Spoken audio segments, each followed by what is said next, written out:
Dernier numéro du Forum de l'année. Dieu nous fait grâce d'avoir été avec vous 50 semaines sur 52. Que les bénédictions soient sur nos consultants présents sur ce plateau et vous, les fidèles téléspectateurs de la messe des dimanches. Quel est, selon vous, l'événement qui a le plus marqué cette année 2023? Vous nous le direz dans la seconde partie via le numéro que vous connaissez. Mais pour nous, c'est l'Alliance des États du Sahel. Au plateau, donc, pour le décryptage de ce bilan de l'année 2023, j'ai le plaisir d'accueillir Luc Abaki. Luc, bonjour. Bonjour Gilles, bonjour à tous nos fidèles téléspectateurs. Très heureux de vous avoir. Luc Abaki, ami, journaliste, écrivain, analyste politique. C'est un énorme plaisir en tout cas de me retrouver, surtout pour ce dernier numéro qui fait le bilan de tout ce que nous avons eu à faire comme parcours avec nos fidèles téléspectateurs. C'est vraiment le plaisir, il est immense. Et nos félicitations surtout pour votre bouquin. On en a parlé déjà, mais aujourd'hui j'ai la chance de toucher du doigt. Mais il est douillet, il est beau, il est joli, du métier de journalisme dans une démocratie. Luc Abaki m'a dédicacé à ma personne. Merci beaucoup. C'est joli. Merci. C'est un plaisir. Je fais des jaloux, hein. Sûrement. Ah bah, il est là aujourd'hui, me regardant avec son troisième œil.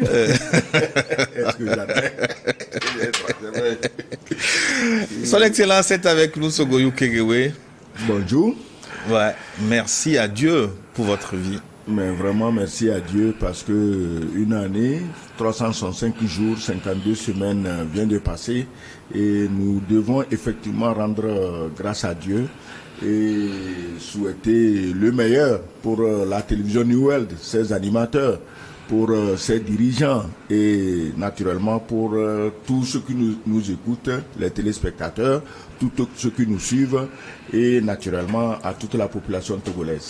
Mais ben, voilà. Donc les téléspectateurs qui sont très nombreux à nous suivre tous les dimanches en direct et ils réagissent également, ils participent à cette émission, ils envoient leurs contributions. Je rappelle le contact plus 228 96 08 43 43. Envoyez-nous l'événement, quel est l'événement qui a marqué l'année 2023 selon vous. Et dans la seconde partie, nous nous ferons le plaisir de relayer vos contributions.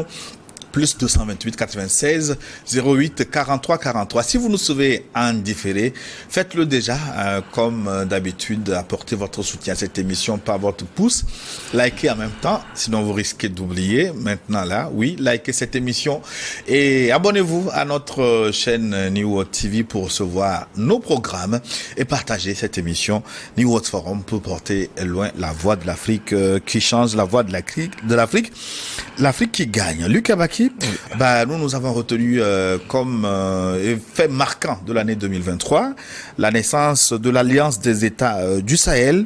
Quelle est selon vous la signification profonde de cette union entre trois pays? Alors, je crois qu'on ne peut pas répondre de go à cette question sans faire des pas en arrière pour poser le diagnostic du contexte dans lequel cette alliance est née. D'abord, le Mali, puisque tout est parti de là-bas, où sous le régime Ibeka, à un moment donné, Ibrahim Boubacar Keïta, le pays était ingouvernable. Le pays faisait face à plusieurs feux à la fois.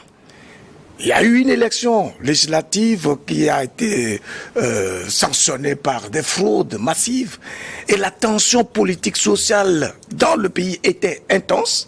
Et au même moment, il y avait des détournements de fonds, il y avait des situations qui montraient qu'il y a une forme de trahison des gouvernants vis-à-vis du peuple. Les arriérés des salaires, les grèves par-ci, etc., etc.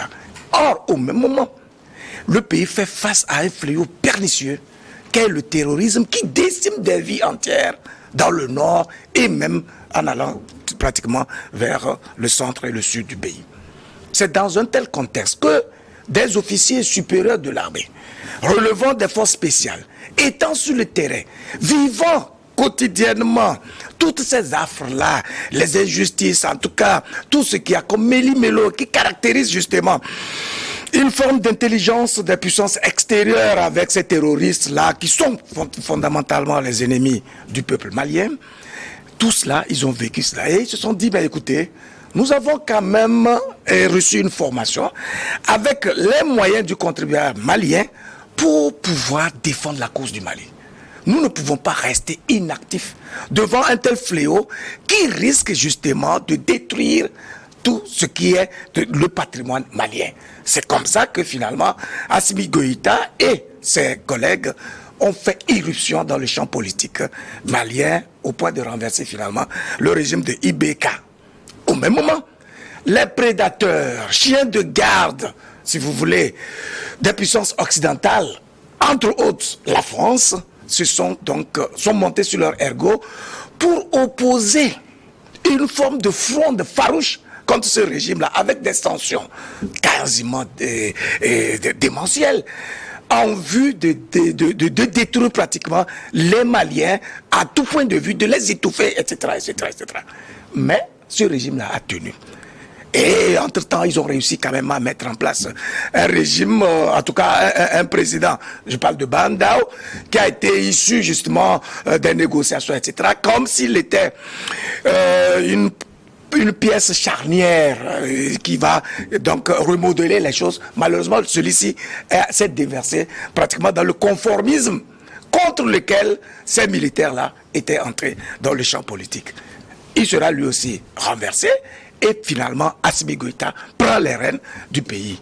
Une fois dans le piédestal de l'État, il a bien compris qu'à partir du moment où il a pris ce risque-là de s'engager véritablement, il faut qu'il ait des résultats. Et il ne peut les avoir qu'en restant en complicité ferme avec le peuple malien, d'où la nécessité pour lui d'initier les assises nationales de la refondation qui rendent compte justement d'une forme de vision et d'un nouveau leadership qui doit meubler la gouvernance nouvelle du Mali. C'est comme ça que, au bout du compte, il a fini par commencer à dérouler donc une nouvelle politique. Il a réarmé ses forces d'action sur le terrain, il a structuré l'armée, etc., etc. Et il a commencé précisément à avoir des résultats. En sur 2 ans, ils ont fait mieux que voilà, largement mieux, voilà. Années. Et il s'est allié donc à une autre puissance, à d'autres puissances du Nord, notamment la Russie. Le même phénomène se produisait également au Burkina Faso, où le président Roch Kaboré, avec son régime, se montrait totalement amorphe face à ce fléau du terrorisme, mais en même temps inefficace dans la gouvernance même de l'État, au point où on parlait aussi des détournements, d'une forme de gabégie. Bref, le bien commun était pratiquement saccagé. Et puis là aussi, il y a eu des actions des militaires. Un premier officier arrive, lui aussi, on a comme l'impression que il n'était pas suffisamment visionnaire, il n'était pas trempé dans une vision qui permettrait justement l'affranchissement de ce pays-là. Et finalement, voilà, et le capitaine Ibrahim Traoré arrive au pouvoir, et lui aussi, il adopte un nouveau leadership qui inspire confiance, non seulement au peuple burkinabé, mais à tous ceux qui aspirent à un changement radical dans notre sous-région.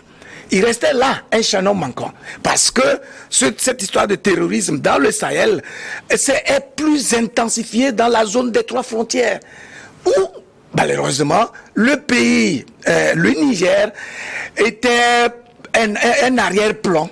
Voyez-vous, où ces terroristes-là, une fois qu'ils sont traqués par le Mali et le Burkina Faso, qui s'étaient alors soudés, se retrouvaient par là et donc faisaient des incursions pour continuer d'embêter justement ces États-là. Dieu merci, un autre officier supérieur finit par renverser le régime de Bazoum à Niamey.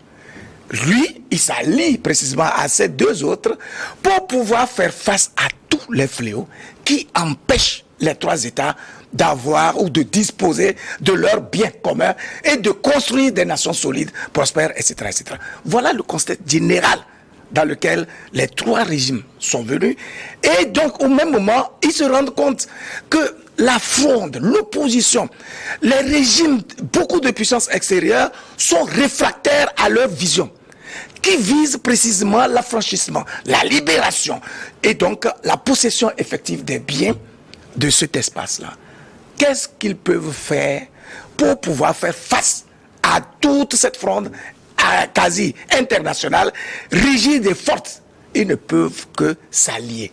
Ils appliquent donc le principe universellement connu qui est donc la solidarité, la complémentarité, la mutualisation des forces et des énergies de tout le potentiel en vue justement de s'assurer un meilleur devenir, en tout cas une existence réelle, un meilleur devenir, un leadership qui va permettre, si vous voulez, de libérer véritablement ces pays-là et de montrer un exemple inspirant de gouvernance qui permette l'évolution de ces nations-là. Voilà en tout dans quel contexte cette alliance est là, et elle revêt donc un sens, elle est alors la résultante naturelle d'un parcours et d'une expérience qui montre que ces trois pays, en tout cas ces régimes, ont bien compris qu'ils n'ont pas droit à l'erreur, parce que les pas qu'ils posent là sont des pas décisifs et historiques qui doivent pouvoir provoquer le déclic d'un changement profond en Afrique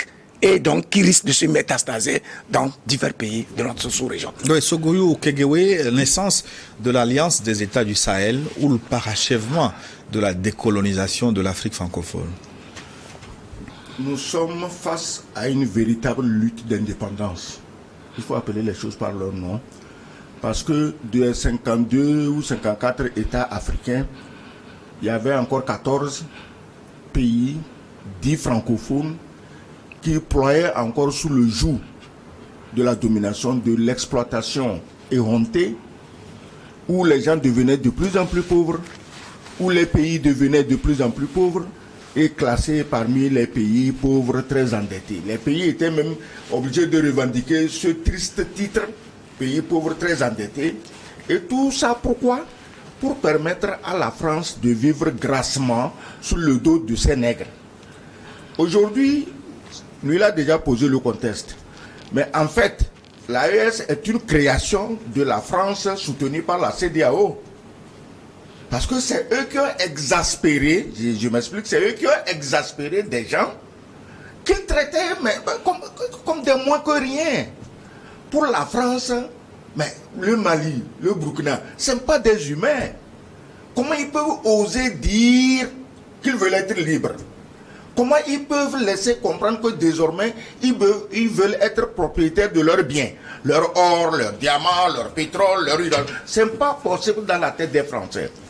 Mais au moins la CEDEAO, qui est africaine et qui est voisine à ces pays, aurait dû modérer la gloutonnerie de la France pour lui dire, mais attends, après tout, c'est nos frères. On peut trouver le juste milieu pour que vous, en tant que France, vous ne soyez pas complètement lésés. La CEDEAO, non, elle devient plus hystérique que la France, parce qu'il y a des gens qui sont assis dans des fauteuils que la France leur a remis main à main directement dans leur pays, et c'est ça qu'on appelle démocratiquement élus. Donc, ces fauteuils remis par la France et qu'on appelle démocratiquement élus en France, en Afrique, sont à l'origine de l'exaspération des pays qui ne comprennent pas. Ils n'ont jamais dit du mal de la France. Ils n'ont jamais dit du mal de la CEDEAO, mais la France et la CEDEAO sont prêts à leur déclarer la guerre au sens propre du terme. Qu'est-ce que ces pays de la CEDEAO gagnaient dans cette affaire? Moi, je ne sais pas. Vous voulez raser le Niger, vous voulez raser le Burkina, vous voulez raser le Mali, il reste quoi de la CEDEAO? Donc les chefs d'État qui se sont mis dans cette danse endiablée avec Macron, c'est eux qui ont tellement exaspéré les autres, ils se sont dit, mais mes amis, ayant les mêmes ennemis déterminés, nous avons intérêt à nous allier, à nous entendre pour mieux nous défendre. Donc l'AES, c'est une création de toutes pièces de la France et de la CEDEAO. Ils n'ont jamais eu un dialogue sensé, des propos sensés. Hein? Je ne sais pas, la CEDEAO, étant un valet de la France, agit comme l'OTAN agit face à la Russie. Sanctions, premier paquet, deuxième, troisième, quatrième, cinquième, on est au 10e, 14e ou 20e paquet de sanctions. Mais au moins, eux, ils sont intelligents, les Européens. Ils ne vont pas à part. Mais la CEDEAO, le même jour, on dirait quelqu'un qui a la diarrhée, il déverse tout. Toutes les sanctions. Contre le Mali, toutes les sanctions. Contre le Niger. Donc ça veut dire que les Noirs, eux, ils ne réfléchissent pas. Les Noirs que nous sommes ne peuvent pas aller graduellement pour donner une chance au dialogue. Il n'y a pas de dialogue. Les gens disent, il n'y a pas de dialogue. On va les attaquer, on est prêt. 800 soldats. Mais si tu étais Mali, Burkina et Niger, qu'est-ce que tu ferais? Mais vous vous alliez et vous les attendez. Donc, comme ils sont en train de persister dans la gaffe, la CEDEAO, sa France, maintenant que, bon, on dirait que l'attaque est exclue, c'est des projets d'assassinat même contre les dirigeants de ces pays. Mais Gilles, est-ce que tu crois que c'est fait pour assouplir leur position? Non, ce n'est pas fait pour les assouplir. Ils sont obligés, c'est une question de vie ou de mort pour eux, et ils se battront comme des tigres. Et tout ça, la CEDEAO ne dit rien. Les complots, d'ailleurs, c'est dans leur pays, comme on le sait, des assassins qui veulent aller assassiner Traoré. C'est pas normal. Donc, ces pays, l'AES a été créé par nécessité vitale. Une question de vie ou de mort pour 3 pays et leur population. La chance de ces pays, c'est que la population, à la base, les soutient à 100%, pour ne pas dire à 1000%. Bon, sans tenir compte de quelques égarés, c'est-à-dire qu'il y a des gens, si, bon, ils ne montent pas dans l'avion pour aller à Paris, dans les palaces de Paris, pour boire champagne, ils ne sont pas heureux. Donc, c'est ces anciens politicards aigris, dépassés par les événements. Ils savent aujourd'hui que s'il y a une élection, ils ne pourront même pas être élus conseillers municipaux dans leur quartier. C'est eux qui veulent foutre la pagaille. Donc, l'AES est née d'une accumulation d'erreurs politiques de la France et de la CEDEAO. Vous êtes plutôt dithyrambique à l'endroit de l'Alliance des États du Sahel, mais la CEDEAO, par exemple, après son dernier sommet tenu à Abuja, a laissé entendre que c'est une alliance qui gêne l'intégration de la sous-région. Mais écoutez, la CEDEAO elle-même, elle est née d'une vision. Des gens qui portaient une aspiration profonde en vue d'assurer une forme de métamorphose endogène de tous ces pays-là et donc garantir l'épanouissement effectif de leur peuple, etc. Près de 45 ans après, quel est le résultat? Les dirigeants de la CEDEAO nous ont donné le sentiment qu'ils se sont engouffrés dans une forme de conformisme béat, où ils suivent des desiderata, des instructions, des injonctions qui viennent des puissances extérieures, entre autres de la France, au point où ils accumulent des années, ils compilent des années sans pouvoir avoir des résultats probants liés au projet d'épanouissement de la population. Et c'est encore ces dirigeants de la CEDEAO là qui se liguent contre des gens qui n'ont commis de faute que d'aspirer à être indépendants, véritablement, à être souverains et assumer leur identité en tant que citoyens à part entière. Il y a un souci. Donc, si au bout du compte, la CEDEAO voit une forme de menace dans la création de l'Alliance des États du Sahel, c'est de bonne guerre, c'est logique. Est-ce que les États de l'AES avaient saisi la CEDEAO pour lui dire, écoutez, nous voulons sortir de la CEDEAO? Non. Ils sont en train de s'organiser pour prendre en charge leur destin, leur vie, sans pour autant dire, nous sortons de la CEDEAO. Mais la CEDEAO voit la menace, pourquoi? Parce que à partir du moment où ces gens-là, ces États-là s'organisent, et ils inspirent une nouvelle forme de leadership, et qu'on voit les résultats, et ils voient combien l'opinion africaine s'est mobilisée autour de ces dirigeants-là, combien il y a une forme de complicité entre ces dirigeants-là et leur peuple, ainsi que les peuples d'Afrique, ils voient bien que leur sort est menacé. Parce qu'à un moment donné, puisqu'il y a l'exemple qui est là, il ne peut que se métastaser, il ne peut que se répandre, puisque leur gouvernance relève du bon sens et de la raison. Et est inhérente à la nature humaine, c'est-à-dire au fait que l'être humain est profondément un être de liberté. Il doit pouvoir s'assumer comme tel. L'étouffement permanent dans lequel nos États sont restés, ainsi que leur population, etc., est de nature à nous enlever notre humanité. Et donc, lorsque nous voyons des modèles de gouvernance qui peuvent porter le citoyen vers un affranchissement et un épanouissement de son mental, de sorte qu'il puisse se prendre en charge. Même de loin, on ne peut que soutenir cela. Voilà pourquoi, depuis ce studio, depuis New World, nous avons des informations précises sur ce qui se passe au niveau du Sahel, et nous soutenons cela fondamentalement, pas parce que nous avons un penchant pour les individus, mais nous avons un attachement pour les principes qui permettent le vivre ensemble, qui montrent que, dont l'application permet l'évolution effective de la population. Donc, la CEDEAO, qu'elles disent que c'est une alliance qui menace, qui risque de menacer l'intégration sous-régionale, il va falloir en rire tout simplement. Parce qu'en réalité, les dirigeants de la CEDEAO sont passés maîtres dans l'incantation, dans des affirmations gratuites, pour autant être capables d'implémenter une vision qui donne des résultats concrets sur le terrain. Oui. Voilà pourquoi elle ne peut que prendre les États de l'Alliance du Sahel en ennemi. Excellence Sogoyou Kegoué. Donc finalement, ce traité du Liptako-Gourmand est un coup très dur porté à la figure de la France-Afrique, un coup de Trafalgar, on pourrait dire. D'abord, disons que la CEDEAO était morte depuis longtemps avant la création de l'AES. On l'a toujours dit ici. Parce que certains chefs d'État, on ne va pas mettre tous les chefs d'État de la CEDEAO dans le même panier, certains chefs d'État veulent faire de la CEDEAO une organisation esclavagiste dont le but est d'empêcher tout désir de liberté. Certains chefs d'État. Donc la CEDEAO, pour cela, n'étant plus suivie par les populations qui ne comprennent absolument rien, la CEDEAO était déjà morte. Ce n'est pas la peine d'aller chercher un prétexte que c'est l'AES. La CEDEAO faisait quoi? Tu voyages dans la sous-région, non? Il t'arrive d'aller dans les pays à côté. Je ne veux pas décrire ce qui se passe.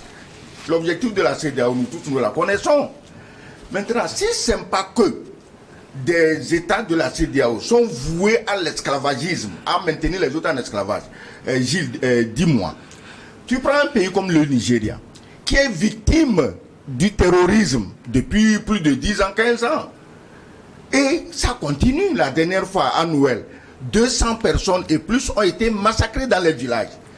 Tu peux me dire un seul instant pourquoi un pays comme le Nigeria ne comprend pas que le Niger lutte contre les terroristes? Tu peux me dire pourquoi un pays comme le Bénin, qui aussi a été victime d'attaques terroristes, pourquoi il ne comprend pas le désir du Niger de sortir des massacres des terroristes? Le Togo a aussi été touché par les terroristes. C'est d'ailleurs pourquoi le Togo comprend la souffrance de ces pays qui endurent ce phénomène depuis des années. Maintenant, si vous êtes des pays africains, vous connaissez le terrorisme, il tue des innocents chez vous, et malgré ça, Macron peut dire: ah, je vais appeler Akufo-Addo pour lui dire qu'il faut sanctionner le Mali. Et vous allez vous sanctionner le Mali. On savait que vous êtes des esclaves de Macron, mais ce n'était pas aussi clair. Maintenant, on a la preuve que vous ne réfléchissez pas par vous-même. Et ceux parmi vous, les chefs d'État de la CEDEAO qui veulent réfléchir, vous voulez les ostraciser. Des gens sont payés même actuellement pour faire le tour des pays. Ah, le Togo, le Togo, ça. On veut même nous faire croire qu'aujourd'hui, le Togo veut faire du mal, veut attaquer les voisins des pays de l'AES. Cette hystérie, moi je dis ceci, si les gens veulent défendre une cause, qu'ils le fassent intelligemment. Qu'ils le fassent intelligemment. Donc, l'esclavage dans lequel le président Macron a soumis certains présidents de la CEDEAO va continuer à produire ses effets. Et attention, si ça continue comme ça, avec la même arrogance, avec le même mépris de la CEDEAO, mais nos pays iront loin. Les chefs d'État qui sont dans la logique de l'esclavage, mais ils ont aussi des populations qui réfléchissent. Tous les Africains veulent être libres. Je dis bien tous les Africains, nous tous. Il appartient à la France de trouver la formule par laquelle on peut se libérer sans avoir à se faire la guerre. Mais non, c'est quoi, les nègres, ils veulent l'indépendance, ça veut dire quoi? Des gens sur les médias officiels en France déclarent: ah, nous, on a des droits dans ces pays-là. On a des droits, on a des intérêts. Macron lui-même dit: on a des intérêts. C'est-à-dire qu'il regarde ses intérêts sans regarder les populations. Résultat, on envoie les terroristes massacrer les populations pour dégager le terrain, pour qu'ils viennent exploiter les richesses de nos pays. l'AES est une planche de salut pour l'ensemble des pays africains et surtout des pays africains dits francophones. Donc, ils ne peuvent qu'aller de l'avant. Voilà. Luc Mbaki, si cette alliance a pu résister, a pu tenir tête à l'impérialisme, il faut appeler un chat et non un animal poilu qui miaule. Pour ne pas reprendre l'expression de Franklin Yamsi. Oui. Alors, c'est que ces États ont noué de nouveaux partenariats, notamment avec la Russie. On va faire le bilan de la Russie sur le terrain aujourd'hui. Est-ce que ce soutien stratégique de la Russie en matière de défense surtout, est-ce que ça a porté ses fruits? Est-ce que ça a rendu ces États plus solides aujourd'hui? Je crois que l'une des premières forces de ces États-là, c'est le type de leadership qu'ils implémentent aujourd'hui. J'ai toujours martelé ici que la meilleure sécurité qu'un dirigeant peut espérer pendant qu'il gouverne son pays, c'est quand il a l'adhésion effective de sa population. C'est quand il œuvre pour épargner son peuple et libérer les énergies de sorte que les citoyens soient hautement conscients des enjeux auxquels leur pays fait face et en même temps contribuent consciemment pour justement créer la richesse nationale, assurer la sécurité, etc., etc. Donc, oui, ces pays se sont alliés à la Russie. Mais avant que cette formule-là ne puisse marcher, il a fallu déblayer le terrain, sensibiliser la population, la mobiliser pour qu'elle soit toute debout derrière la cause commune qu'il faut défendre. C'est ça la première force qu'il faut voir dans le type de gouvernance que nous sommes en train d'observer et de décortiquer dans ces 3 pays de l'Alliance des États du Sahel. Maintenant, oui, la Russie étant une puissance militaire occidentale, s'est alliée avec notamment le Mali d'abord, et puis ensuite, les autres sont venus de suite. Mais on n'a pas besoin de faire le bilan. Les résultats du terrain sont là. La France et ses alliés occidentaux étaient au Mali pendant une bonne dizaine d'années. Le phénomène contre lequel ils sont censés agir se métastasait, se répandait.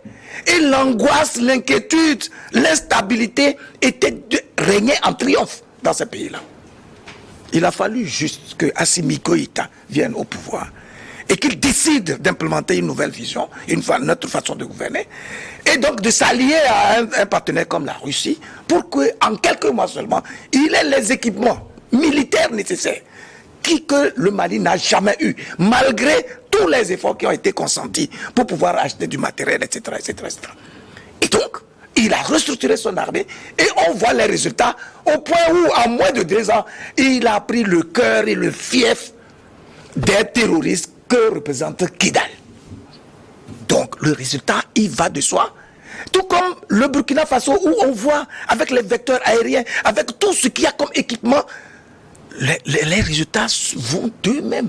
Les attaques sont plutôt sporadiques. On sent que les terroristes sont plutôt dans une forme de débandade. Et ils sont désaxés, déroutés, désorientés, au point où ils jouent leur survie. Ils font des incursions pour juste marquer leur existence, leur présence. Mais ils n'ont plus de foyer en tant que tel. Ils n'ont plus de sanctuaire. Ils ne peuvent plus régner sur un territoire entier. Ah oui, je pense que la Russie est en train de faire un travail remarquable dans un type de partenariat gagnant-gagnant où elle ne brime pas les libertés africaines, elle n'étouffe pas les États africains, mais elle joue sa part de contribution pour gagner, bien entendu, pour avoir ses intérêts, mais tout en laissant la marge à ces dirigeants-là de construire le pays, de profiter de leur potentiel endogène et de faire en sorte qu'ils soient aussi respectés comme étant des États à part entière. La Russie qui vient de s'installer de nouveau au Burkina Faso avec une ambassade et même un institut universitaire, paraît-il.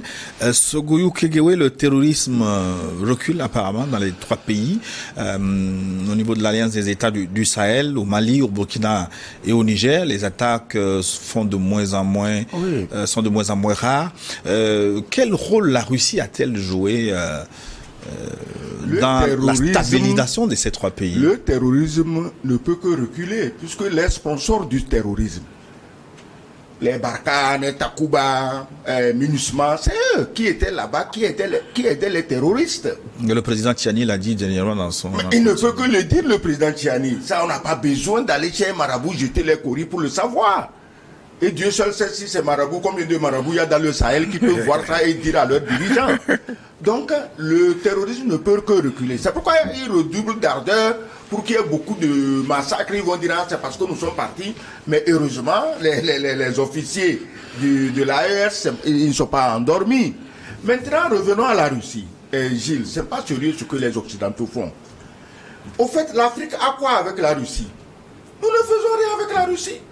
C'est pas parce qu'on demande à la Russie de nous donner un fusil pour combattre les terroristes qu'on va nous assimiler à la Russie, alors que tout l'Occident, aujourd'hui je lisais quelque part, qu'à cause des sanctions idiotes de l'Occident contre la Russie, l'Europe de l'Ouest, ils ont perdu en 2 ans l'équivalent de 103 milliards de dollars. Les Africains ont perdu combien en Russie? Nous n'avons rien là-bas.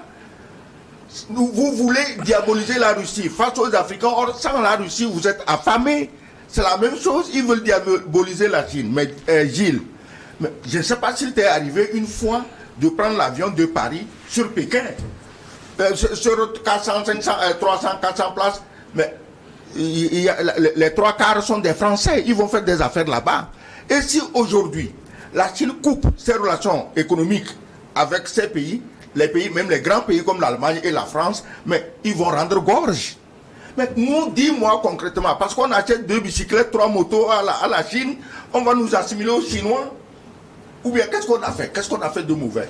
Parce qu'aujourd'hui, vous laissez les terroristes nous menacer, on dit à la Russie, viens nous aider, on nous assimile aux Rouges.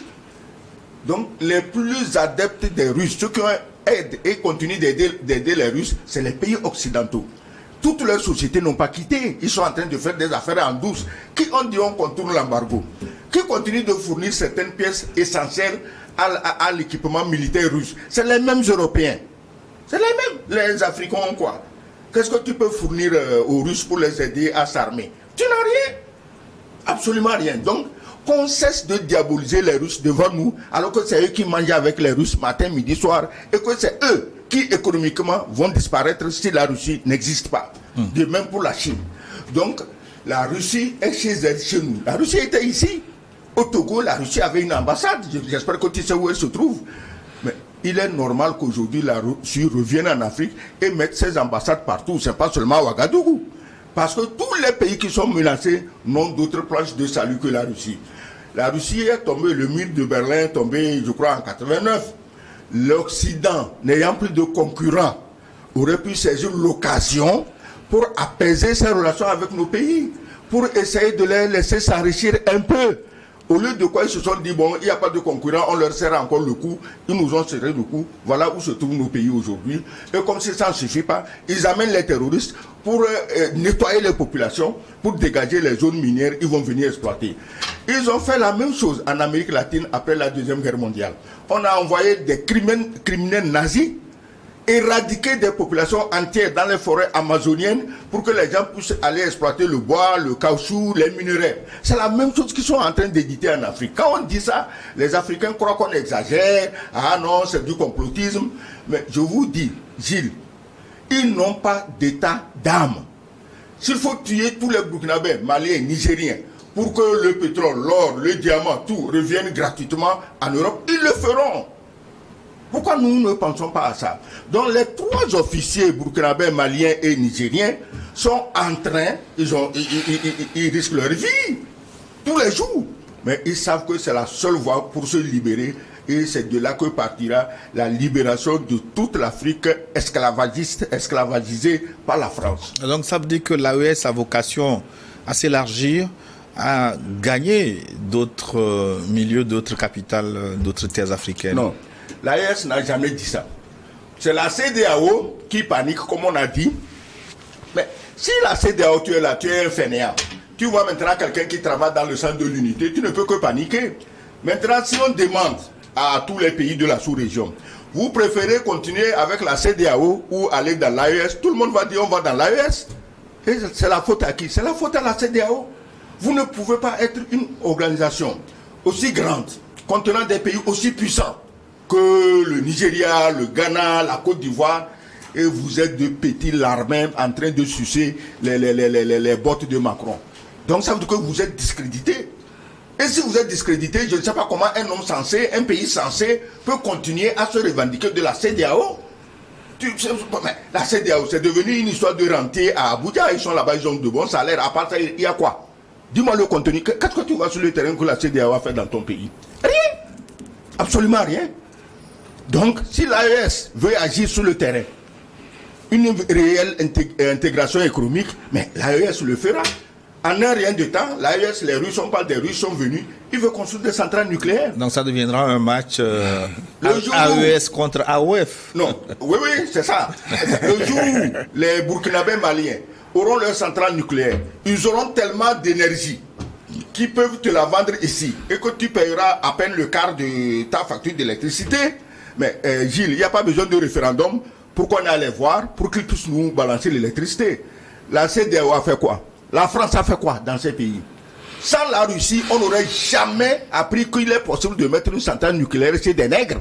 Sans la Russie, c'est pas possible. Alors, qui a tort dans cette affaire? Eux, ils vivent grâce à la Russie. Ces centrales nucléaires, certaines pièces clés sont fournies encore par la Russie. L'uranium traité pour les centrales nucléaires, même pour les Américains, c'est la Russie qui fournit ça. Est-ce que la Russie a fourni l'uranium ici? Est-ce qu'elle a fourni des missiles ici? De quoi on nous accuse? Donc eux, nous sommes devenus leur femme unique. Et si tu dis bonjour à quelqu'un, c'est adultère. Et ils ont le droit de cuissage. Ils prennent tout ce qu'ils veulent, ils font ce qu'ils veulent. Mais le Moyen-Âge, le droit de cuissage en France, mais c'est fini. Ils ne peuvent pas venir nous appliquer ça comme ils sont venus nous appliquer la monnaie nazie avec le franc CFA. Donc moi je dis ceci, l'AES n'a jamais dit à personne qu'elle veut inclure qui ou quoi que ce soit. Mais la situation sera telle que c'est des pays même qui vont demander à aller avec l'AES. Parce que s'ils ne sont pas dans l'AES et s'ils n'ont pas une monnaie, au lieu des feuilles de chou de chamalier, ils n'iront pas dans les BRICS. Tout le monde aujourd'hui veut aller dans les BRICS où tu peux avoir une voix. Les organisations G20, G7, machin, les Noirs ont quelle voix là-bas? Ils ont quelle voix là-bas? Depuis la chute du mur de Berlin, tout l'Occident pratique la danse du ventre. Ah, les rouges sont tombés, les russes sont tombés, on peut faire ce qu'on veut sur la planète. On parle de nos valeurs dictées par les règles fixées par les mêmes. Ils sont juges et partis. Et entre autres de ces règles, même le Vatican se met maintenant, il faut accepter l'homosexualité, il faut officialiser la pédophilie, il faut ceci, il faut cela. Voilà les règles. Comme l'a dit Mélenchon. Ils ont parlé d'homosexualité et pas de pédophilie. Mais ça va suivre, ils vont pas à pas, ça va suivre. Ils sont intelligents. L'homosexualité, ils ont mis combien de temps pour en parler? Tout le Vatican est homosexuel. Je répète. Tout, hein? Le pape est entouré par les homosexuels. C'est eux qui font pression sur lui. Moi, je trouve même qu'il a résisté assez longtemps. Les Africains, au lieu de gesticuler, on n'est pas d'accord. Il faut féliciter le pape François. Il a résisté. Il a résisté. Bon, moi, j'ai pas encore mis pied au Vatican. Donc, c'est pas une question de mettre pied au Vatican. Donc, l'Occident avait tout le loisir d'assouplir ses relations avec nos pays, faire de nous des partenaires économiques viables, et qui serait allé chercher les Russes? Qu'est-ce qu'on ferait des Russes et des Chinois? On ne comprend pas leur langue. Hein? Chez toi ici, un pont s'est écroulé. Ce n'est pas les Chinois qui sont venus le faire. Ils voulaient qu'on dise quoi? Ah, un Chinois, bon, comme la France n'est pas chose, il ne faut pas faire le pont. Et nos populations, on fait comment? Mais celui qui m'aide, je le suis. La France aurait pu le faire, l'Occident aurait pu le faire. L'Allemagne est une grande puissance, elle peut faire beaucoup de choses en Afrique. Elle ne met même pas le pied parce que les Français leur disent « Ah non, c'est notre chasse gardée, il ne faut pas aller là-bas. » C'est ça le problème. Si quelqu'un peut libérer ces pays pour que les autres partenaires viennent, mais qu'ils viennent. Mais bon, moi je parle un peu russe. Hein. Bon, je crois que l'ambassadeur s'est déchaîné. Il a pris une bonne quinzaine de minutes pour. Non, mais écoutez. La question c'était. De voir si l'alliance est appelée à s'élargir. Tout à fait. Je crois que c'est une question de bon sens. J'ai dit à l'instant que ce modèle de leadership qui permet à l'homme de se sentir, en tout cas à l'Africain de se sentir comme étant un être à part entière, suscite admiration, contemplation, attire et fait que des consciences se mobilisent partout en Afrique et soutiennent véritablement ce type de leadership-là. Comment en serait-il autrement que une telle alliance puisse s'élargir de façon naturelle et sans effort? Surtout qu'en face, les partenaires traditionnels, ou du moins les dirigeants auxquels nous sommes habitués, n'ont pas compris que leur vocation en tant que telle est en tout et pour tout de travailler fondamentalement pour l'épanouissement de leur peuple. Les dirigeants ont fait du fauteuil présidentiel une fin en soi, au point où ils considèrent qu'être au-delà du pouvoir, hors du pouvoir, était la fin de leur propre existence. Et donc, lorsque vous confondez le pouvoir à votre propre identité, donc l'expertise que vous allez développer consistera à tout prix à voir de quelle manière vous allez forcer votre existence, votre présence dans ce fauteuil-là. Et donc, vous n'avez plus d'énergie pour vous investir véritablement dans la recherche des solutions appropriées pour épanouir votre peuple, assurer l'évolution progressive de vos nations. Voilà ce qui se passe et qui explique que finalement ces dirigeants-là qui ont raté le coach et qui se sont déviés de leur vocation se sentent menacés parce qu'ils n'ont plus d'assurance, ils n'ont plus de repères et ils voient que la force sur laquelle ils comptaient, notamment la France, est en train de s'effondrer littéralement et de façon où ils n'ont plus la puissance nécessaire pour retenir ce phénomène-là. Donc, en tout état de cause, si ces dirigeants-là veulent encore se faire compter avec les faits de l'histoire, s'ils ne veulent pas rentrer dans la poubelle de l'histoire, ils sont obligés de rebrousser chemin et d'opter pour des actions déterminantes qui permettent d'épanouir leur peuple et qui rendent compte de leur haute conscience de ce qu'il faut qu'ils travaillent avec la cagnotte que le labeur du peuple leur met à disposition, de sorte à définir des voies qui assurent le bien-être de la population. Ce n'est pas le cas. Ils vont finir par s'écrouler. On va revenir. Et l'AES va émerger. Voilà. On va revenir sur le sujet parce qu'aujourd'hui, les commerciaux nous ont grignoté beaucoup plus de minutes pour des impératifs. On va revenir dans la seconde partie avec les contributions des téléspectateurs qui sont déjà nombreux à nous écrire. Plus de 128 96 08 43 43. Quel événement, selon vous, a le plus marqué l'année 2023 et que dites-vous finalement de New World Forum? Qu'est-ce qui a amélioré pour l'année prochaine, vos voeux pour 2024? Envoyez-nous toutes vos contributions dans la seconde partie tout à l'heure. Nous allons les relayer, ces contributions une à une. Et si vous nous suivez en différé via YouTube, commentez, envoyez-nous vos éléments de réponse et likez cette émission. Abonnez-vous à notre chaîne et partagez New World Forum. À tout de suite pour la seconde partie de New World Forum.